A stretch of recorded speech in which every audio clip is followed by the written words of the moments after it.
There was a meeting last year when Dr. Hoffman came, and his opening sentence was, "You expected the shaman, you're going to get a chemist."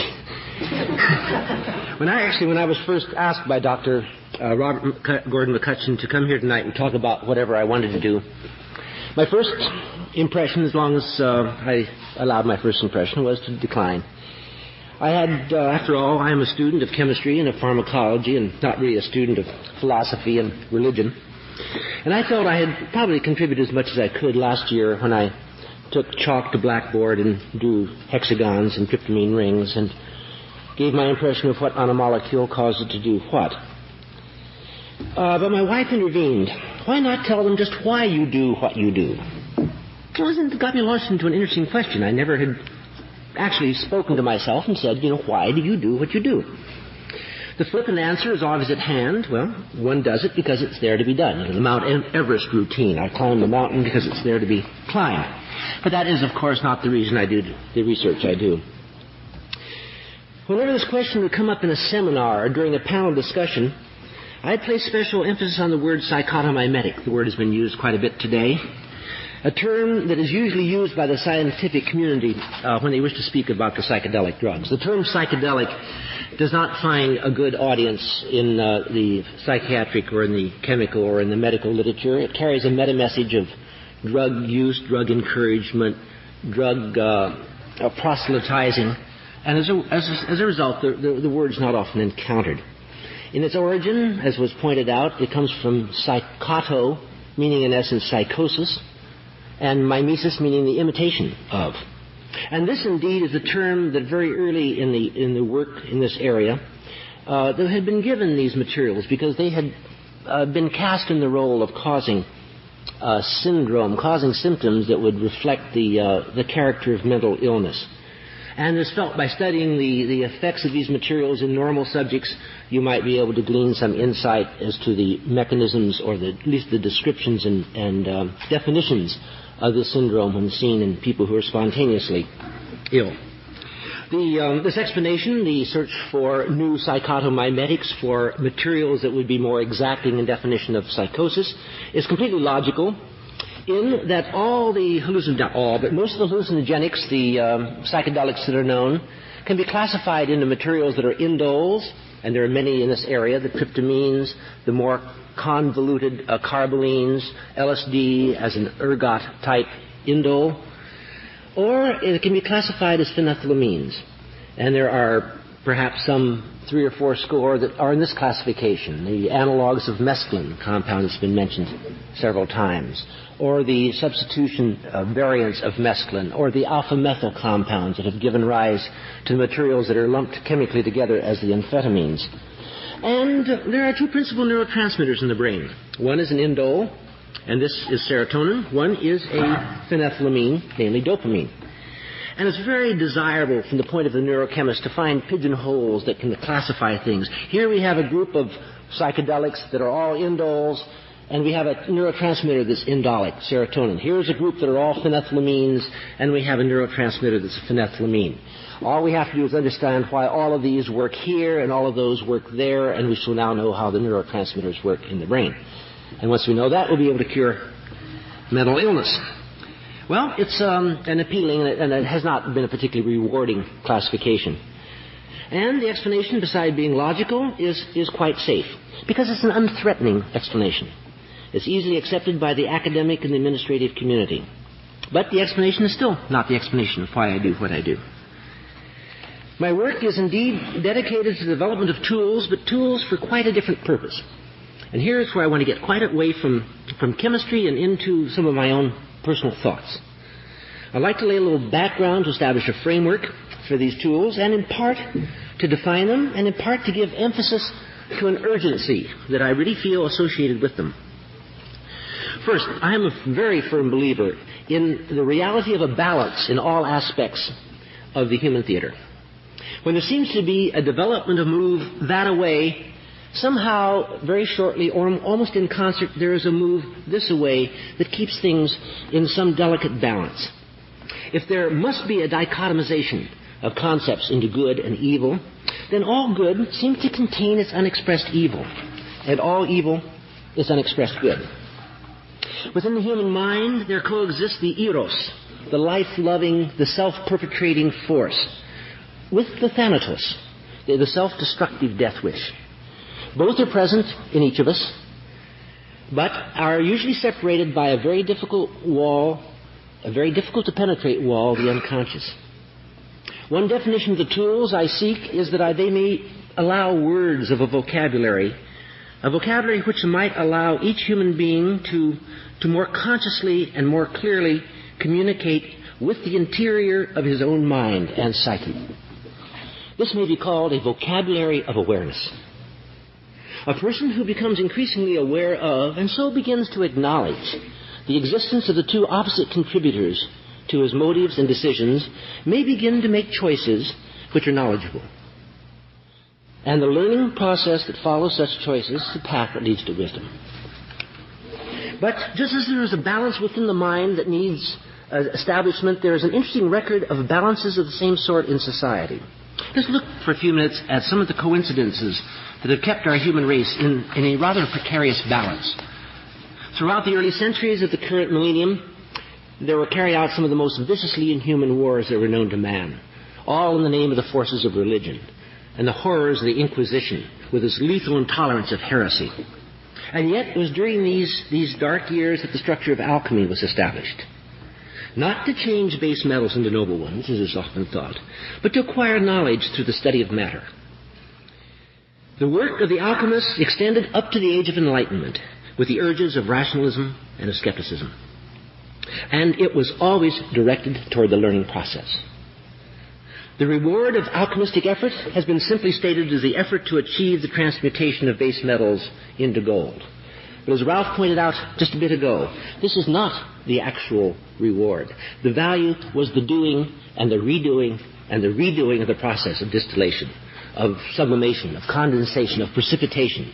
It was a continual, ever more exact effort to understand these processes, that from the learning of the process, one would be able to find a unity between the physical and the spiritual world. It was the doing and the redoing itself that was the reward. In the last 100 years or so, this learning process has evolved into what we call science. However, there has been a subtle shift in the goal, from the process itself to the results of the process. In this age of science, it is only the end result, the gold, that really matters. It is not the act of achieving, but the achievement itself that brings one the acknowledgement of his peers, that brings recognition from the outside world, that results in wealth and in influence and in power. And these end achievements, these results, show the same dichotomy of directions which was so evident from the previous centuries. For years, there had been no separation of values. Neither direction had taken the colors of good or for evil. Still, there were incredible coincidences of timing. For example, in 1895, Wilhelm Conrad von Lenken observed that when electricity was applied to an evacuated tube containing certain gases, a nearby plate covered with barium platinocyanide emitted a visible glow. And the next year, in 1896, Antoine-Henri Becquerel found that these same metal-producing emanations were being emitted from uranium. Radioactivity had been discovered. But it was just in the following year, at 11:45 a.m. on the 23rd of November of 1897, that Arthur Hefter consumed an alkaloid that he had isolated from the peyote, dumpling cactus, brought to the Western world by the irrepressible pharmacologist Louis Levine. As Hefter wrote in his notes, and this is a quotation following 150 milligrams of mescaline, "From time to time, dots with the most brilliant colors floated across the field of vision. Later on, landscapes, halls, architectural scenes also appeared." Mescaline had also been discovered. During the 1920s and 1930s, both worlds, that of the physical sciences involving radiation and that of the psychopharmacological sciences involving psychotropic materials, continued to develop without any clear sense of polarity, without the mine is good and yours is evil duality that was soon to come. Radioactivity and radiation were becoming the mainstays of medicine. X-ray photography was invaluable in diagnosis, and radium therapy was broadly used in treatment. Controlled and localized radiation could destroy malignant tissue while sparing the host. And in the area of psychology, there were parallel developments. The theories of Freud and Jung were being developed into increasingly useful clinical tools and approaches to mental illness. And the basis of experimental psychology was laid in the pioneering studies of Pavlov. Another coincidence in timing, which in retrospect started a dividing of science onto separate paths, occurred during World War II. In the late 1942, Enrico Fermi and several other scientists at the University of Chicago demonstrated for the first time ever that nuclear fission could be achieved and could be controlled by man. The age of unlimited power and freedom from dependency upon our dwindling fossil reserves had begun. Just the next year, at 4:20 p.m. on the 19th of April, Albert Hofmann consumed a measured amount of a compound which he had first synthesized some 5 years earlier. As Hofmann subsequently reported, as a quotation following 250 micrograms, after the crisis of confusion and despair, I began to enjoy the unprecedented colors and plays of shapes that persisted.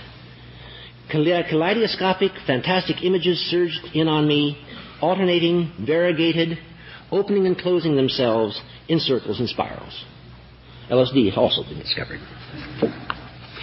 But then, still, and up until the last decade, it was the rich promise of the nuclear age, first with the power and potential of fission, and later with the virtually limitless potential of fusion energy, that carried the banner and the hopes of man.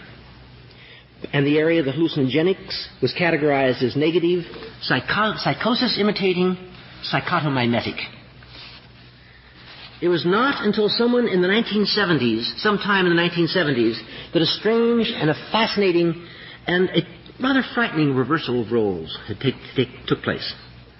The knowledge of nuclear fission and fusion took on a death-loving aspect, with country after country joining the fraternity of those skilled in the capacity for the eradication of the human experiment. And to have such power leads to the threat to use such power, which in time will actually lead to its use. But, as I said earlier, when one thing develops, there seems to spring forth a balancing, a compensatory counterpart. This balance can be realized with the psychedelic drugs. What had been simply tools for the study of psychosis at best, or for escapist self-gratification at worst, suddenly assumed the character of tools of enlightenment and of some form of transcendental communication. If man's alter ego, his thanatos, had been entrusted with the imperpetual knowledge of how he can completely destroy himself and this extraordinary experiment, then some development must occur at the eros side of his psyche that will and must afford the learning of how to live with this perpetual knowledge. It is a communication between these two sides of the mind that requires an extraordinary vocabulary. Where do these words come from, the words of this vocabulary? All depend upon an intimate insight into the working of the human mind, but this can be approached in many ways. The study of religion, of meditation, of self-yielding, provides a peace, but in my mind also tends toward a retreat and hence a capitulation. The efforts of to amalgamate the two sides of the mind, as seen in the Tao of Physics, and the rich findings of parallelisms between the Eastern and Western philosophies may eventually explain all and allow some unification for the human purpose. But I feel, along with many others, that the efforts being invested in the technology of destruction does not allow sufficient time. It is possibly only with the psychedelic drugs that words of vocabulary can be established which might tunnel through the subconscious between the conflicting aspects of the mind and psyche. It is here that I feel my skill lies. And this is exactly why I do what I do. Where do we stand as of today? In the last handful of years, the forces of government and nationalism have amassed an unprecedented arsenal of destructive power. The power is in the current arsenals of the world, if restructured into Hiroshima-strength weapons, to detonate one bomb every minute, on the minute, for the next 2 years.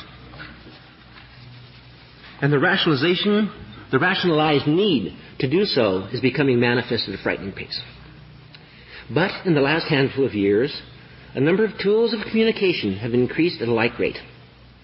There are currently nearly 200 psychedelic drugs known and described, some touching at one, some at another of the fibers that unify our minds. By learning each of their structures of sensory communication in turn, we might find a form of communication that would disarm our destructive compulsion. And indeed, what form of tools are now available to us? Some of the tools that are available, or rather that have been available, are the widely publicized drugs of psychopharmacology, such as mescaline, psilocybin, DOM, LSD. These drugs played a role in defining the transition between drugs as entertainment, escape, turn on, and drugs as instructive vehicles for learning, enlightenment, and insight, but at quite a price. They had a high profile at the time that the scheduled drug laws were written, and thus were made illegal and are not available. However, in their place there are now many, many other materials, some more limited in their instructive capacity, and some perhaps even richer. And for every one today, there will be 10 tomorrow. Let me describe a small sampling of the recently born materials a bit more in detail. These are examples with some quotations in some instances of experiments in which there have been actually definitions of some aspect of sensory teasing apart of the complex sensorium attack and effects that these materials can have. DIPT is an abbreviation of N,N-diisopropyltryptamine, a drug unique among the psychedelics in that it expresses a distortion in, or to an extent, a synthesis with the process of auditory integrity. It is perhaps one of the less available senses to be teased apart for special study. Many of the close relatives, as you well know, deal with the visual process and in some way will change or synthesize or modify the visual integrity, but a rather interesting distinction between the drug-induced psychosis and endogenous schizophrenia is that very often in the latter, the primary sensory character that is affected is the auditory influence. A quotation following 20 milligrams of DIPT. The telephone sounds partly underwater. Here are signs of a pitch change on radio. The absolute pitch down a major third. Chord on the piano sounds out of tune, quite flat. Music terrible, unlistenable. The other senses seem in no way affected. If I were deaf, I would have thought this an inactive drug. Several hours after ingestion of the material, this note. Hearing normal, piano back in tune. MDMA, or MDA, is abbreviation for 3,4-methylene-dioxy-methamphetamine. It's a tool of communication that has shown, in recent years, an extraordinary utility in opening communication between individuals. This has promoted its use in psychotherapy, but has given promise as well as a vehicle for intrapersonal communication. This particular drug has been used clinically in many applications, and these today in probably number in the thousands. And it has commanded a remarkably good record of positive results. A quotation following 120 milligrams. We kept up a lively conversation covering many interesting aspects of our various family relationships. The conversation was unusually insightful and free of defensiveness. And following a 40 milligram supplement at the 2-hour point, Jean glowed with energy, became very beautiful. We talked freely and openly. Every bush and plant looks utterly alive. I am entranced by a large rock. As I look at its surface, I see the surface of a planet with mountains and valleys. Little crystals of mica are like jewels. Another material, 2CB, is the abbreviation for 2,5-dimethoxy-4-bromophenethylamine. A tool and a word of vocabulary which ties the mental process directly and constructively into the physical soma. The analgesic effects experienced with many, if not most, of the psychedelic drugs are not present with 2CB. On the contrary, there is an increased body awareness of every kind, including skin sensitivity, heightened responsiveness to smells, tastes, to sexual stimulation. One experiences increased consciousness of physical health and energy, or, on the other hand, sharpened awareness of any body imbalance or discomfort. 2CB allows rich visual imagery and intense eyes-closed fantasy without cluttering up of the mental field with too many elaborations. A quotation following 20 milligrams.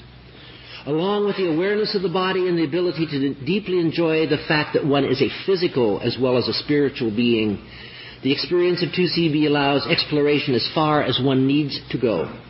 There is at all times full connection with all parts of oneself, the emotional and the intellectual, the intuitive and the instinctual. It is a superb tool for learning and for growth. And 2CB allows one to recover baseline within 6 to 8 hours using a maximum dosage of 25 milligrams, usually lower in the area of 18 to 20. Another drug mentioned earlier, ketamine, is abbreviation for 2-orthochlorophenyl 2-methylaminocyclohexanone, the antithesis of 2CB, in that it effectively separates the mind and the body. This allows the mind a separate and constructive state, apart from the physical groundings of the body. Although the primary clinical application of ketamine is as a dissociative anesthetic, an increasingly important direction of study is now being directed to the psychological loosening that it allows. MAL and CPM are abbreviations of the compounds that are fascinating analogs of mescaline, namely 4-methylyl-3,5-dimethoxyphenethylamine and 4-cyclopropylmethyl-3,5-dimethoxyphenethylamine, two compounds that activate opposite sides of the sensorium. The former provokes an intense visual distortion at the retinal level, with consequential bizarre interpretations. The latter displays its effectiveness in the fantasy counterpart, seen only with the eyes closed. Following 65 milligrams of MAL, a quotation, within 2 hours, intense effect, beautiful, diuretic, good connections between parts of myself, continual fantasy and imagery, lovely experience of the erotic with husband. Around 12 hours, excellent solid sleep with clear, balanced dreams. Following 70 milligrams of CPM, at 2 hours, strong effect but no visual. Wonderful locking into music, deep loving, erotic, very good. With eyes closed, intense, colorful fantasy, much like LSD at times. No sleep before 18 hours. Lest anyone should have the impression, by the way, that research in this area leads always to God and to insight and to deeper experiences in loving, let me mention an example of a compound called 4-TASB, which is 4-thiol-ethyl-3-ethoxy-5-methoxyphenethylamine. Following a 100 milligram exposure. At about 2 hours, pleasant and positive, peaceful feelings, very good-humored. Later, sleep impossible until early morning, and then only about 2 hours. All next day could not rest or sleep. Feeling of nerve endings raw and active, anxiety over heartbeat.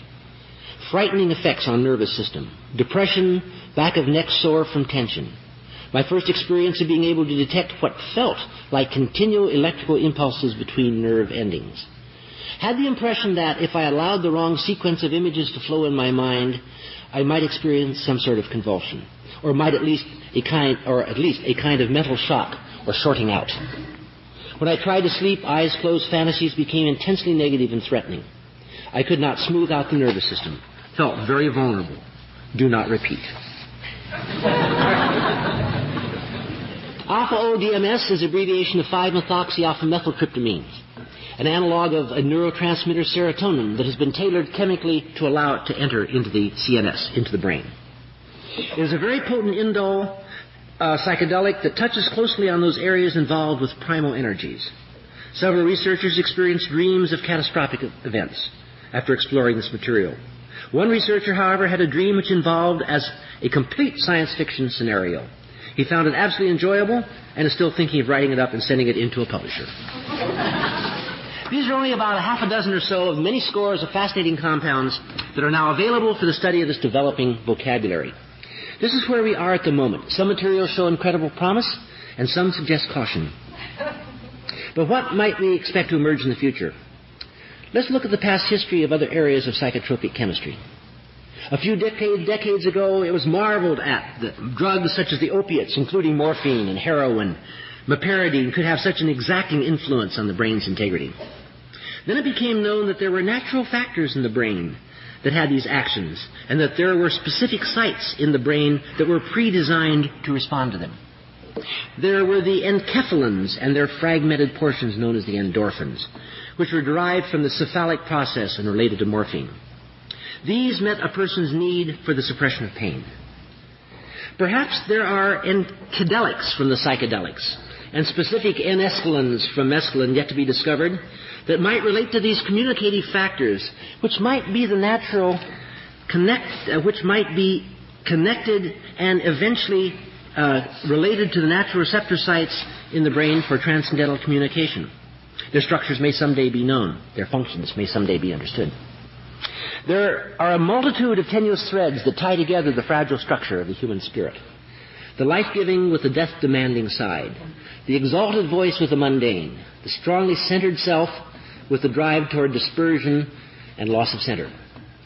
These all coexist in all of us. But there is an essential blockade between these inner worlds which I truly feel can be penetrated only with the words and the tools and the understanding that may be most easily obtained through the area of psychedelic experiences.